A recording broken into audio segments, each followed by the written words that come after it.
Marvel Comics might try and cancel people they disagree with politically, but they will not stay canceled anymore. Eric July and the Rippaverse announced that blacklisted Marvel Comics artist Joe Bennett will be the artist on ALPHACORE and an unnamed title that he created with Chuck Dixon that will be part of the Rippaverse.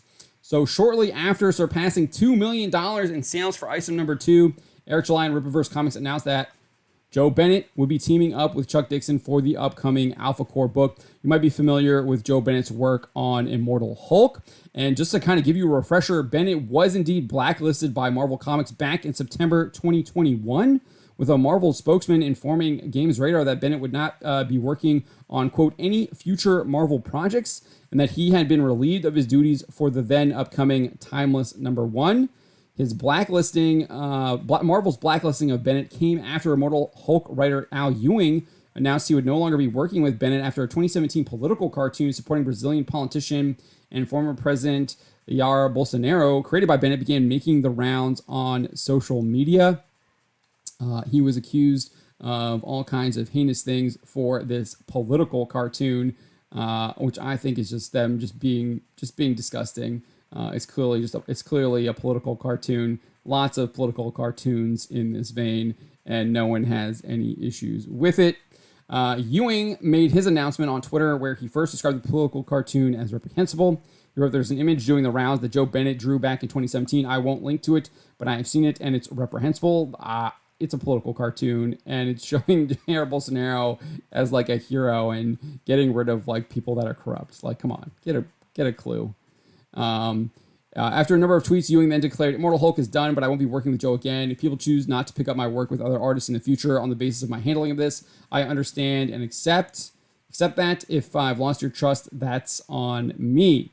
So Al Ewing basically was like, "I'm not working with Joe." Then Marvel basically canceled him, said he'd never be working for Marvel Comics ever again over a political cartoon he made in his home country of Brazil. So, but he's no longer canceled.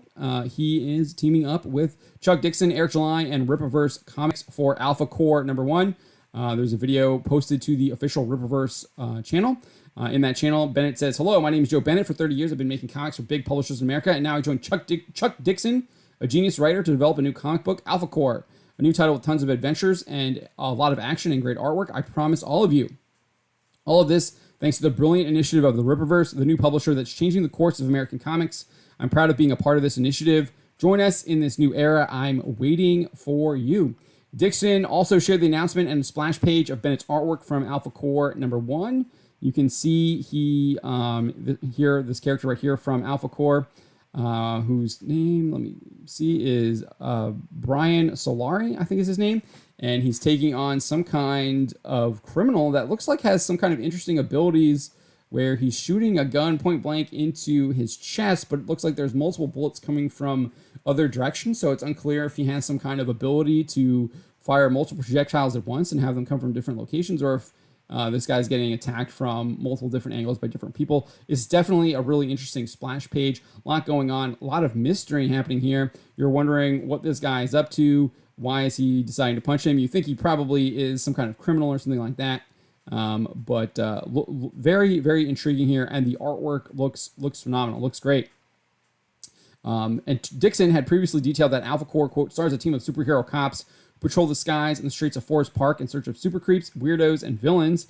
Boy, do they find them. It's full of action. It's kind of a police procedural meets a superhero epic. So not only will Bennett team up with Dixon for ALPHACORE #1, but the two also collaborated on an unannounced Rippaverse book. Speaking with Bounding into Comics myself, Dixon teased the series. The second thing I did for Rippaverse was kind of in the vigilante sort of Batman Punisher mode, but I sort of turned everything on its head in a way that Marvel and DC wouldn't allow you to do it. But not in an R-rated way. I'm still writing comics for a precocious 10-year-old. So looks really good. Joe Bennett, top-tier artist. I think he really made Immortal Hulk what it was. I don't think it is as good as what it would have been without him on the artwork. And this is a huge coup for Rippaverse Comics. Shows you that they are extremely serious. They are bringing top talent like Chuck Dixon and Joe Bennett to the table. And I think Bennett is right. Rippaverse Comics is changing the course of American comics. I think that you already see that with both the item #1 and item #2 campaigns bringing in multi-million dollars, both of them over 2 million. I think the first one was close to 4 million, if not above 4 million. So huge win here. Joe Bennett on ALPHACORE #1 with Chuck Dixon.